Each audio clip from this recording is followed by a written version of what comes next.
បាទគ្រប់ជំរាបសួរបងប្អូនទាំងអស់គ្នាផងដែរបាទថ្ងៃនេះខ្ញុំមានរថយន្តបលែនមួយគ្រឿងប្រភេទ LE ដែលចុច ABS ប្រភេទឆ្នាំ02ណាបងប្អូនប្រភេទឡានស្អាតឡានអត់បុកអត់ប៉ះបងប្អូនណាថាត្រូវតម្រូវការឡានស្អាតមកមើលមួយគ្រឿងនេះគឺមិនខុសទេបាទប្រភេទ02ឯកសារគ្រប់ឡាក់លេខ 2AL ភ្នំពេញណាបងប្អូនឡានប្រភេទឡានថ្មីអត់បុកអត់ប៉ះ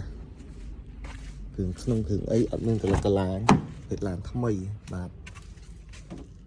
ក្នុងលឿងពុកស្បែកស្អាតមួយញ៉ៃអិនដ្រូយនេះហើយគុជហើយមើលក្នុងក្រៅនៅថ្មីទាំងអស់តាមប៉ុងអីណាអត់មានកលិតកលាញសាច់ឡានគឺស្អាតបងប្អូន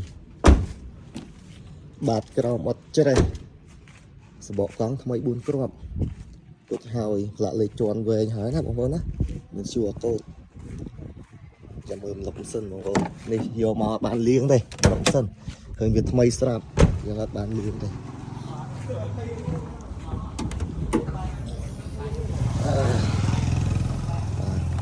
លុបសិនលៀងទៅខាងក្រៅABSណាអត់ឡើងទេឡានថ្មីយកទៅប្រសាំងជីអត់មានត្រូវធ្វើអីទៀតទេអីចុចមើលខាងក្រោយបងប្អូនថ្ងៃនេះនៅស្អាតក៏យ៉ៅក្លុកកលៀតអីនៅស៊ីទាំងអស់បាទ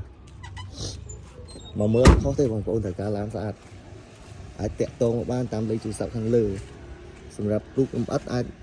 តាក់ទងមកតាមលេខទូរស័ព្ទខាងលើឬមួយតាម Telegram បាទអរគុណច្រើន